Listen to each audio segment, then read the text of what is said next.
is the King James Bible an Anglican Bible?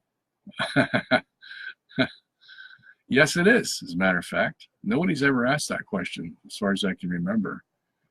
Yes, it is an Anglican Bible made by King James. King James put the money behind it from the Anglican Church, and it was published in 1611. King James Bible copied the Douay-Rheims Bible. Okay, the Douay-Rheims was published in 1609, 2 years before the King James Bible was, and the King James Bible copied. Well, I shouldn't say copied.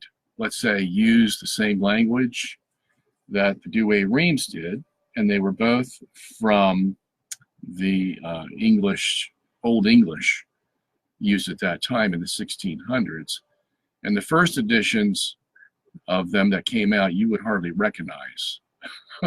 if you were to read the original editions of the Douay-Rheims or the King James Bible, it would take you twice as long to get through a paragraph, because the word spellings were very different than we have today.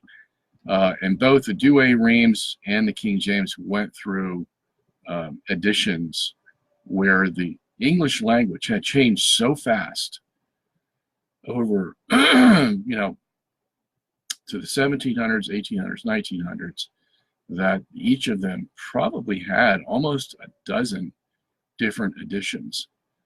And that's one thing that we like about Latin, is that Latin doesn't change.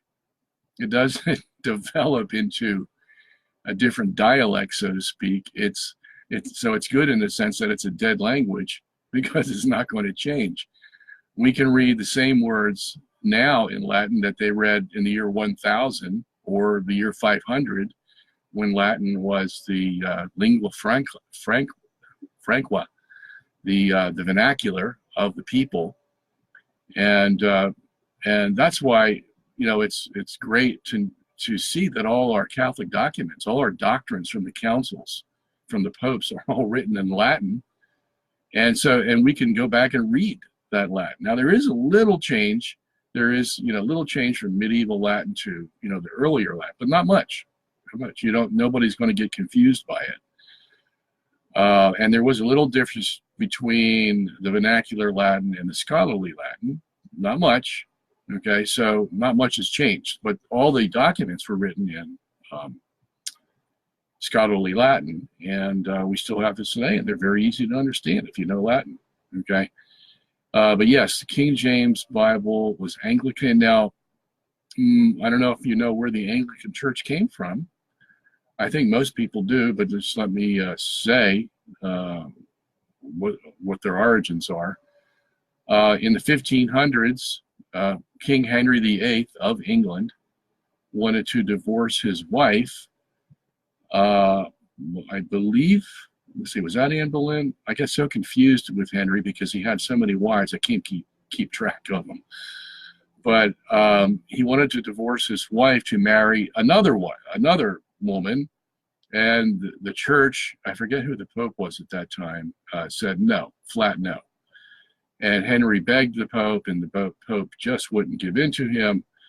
And so, being Henry VIII, the egotist that he was, said, okay, well, I'm going to start my own church in England. And that became the Anglican Church. And that's the reason why their practices and a lot of their doctrines are so close to the Catholic Church, because it was just an offshoot of the Catholic Church, but under the rule of Henry VIII instead of the Pope. So that's where Anglicans came from. And can you imagine if you had to support, if you were in a conversation with someone and you had to explain where your church came from? you had to admit that, well, our founder wanted to marry another woman, and the church that he was in wouldn't let him, and so he created his own church. That kind of is the MO for not only Anglicanism, but, a lot of Protestant churches started on the same basis. Luther started on the same basis. I don't like what my church is teaching, I'm going to go out and start another church. 1,500 years after Jesus and the apostles. I'm going to start another church.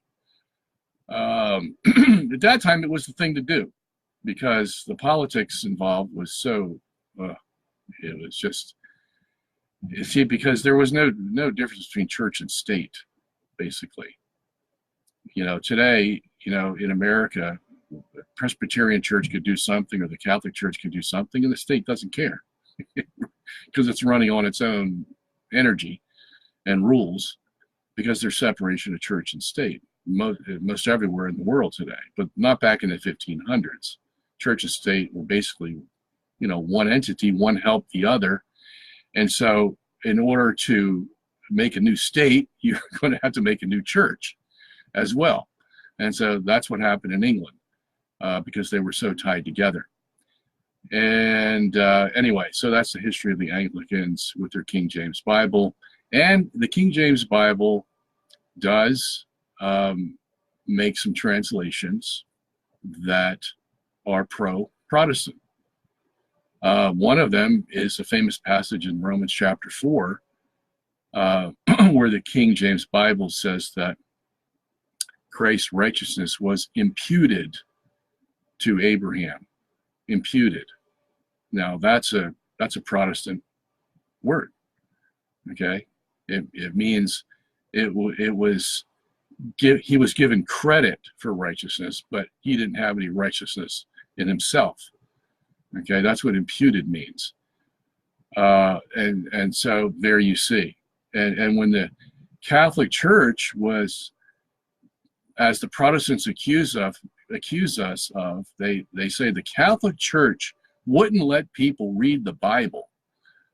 Okay, well that's false, because the Catholic Church was promoting Bibles written under the authorization of the Catholic Church and never stopped. And the first English translation came out in like 800 AD.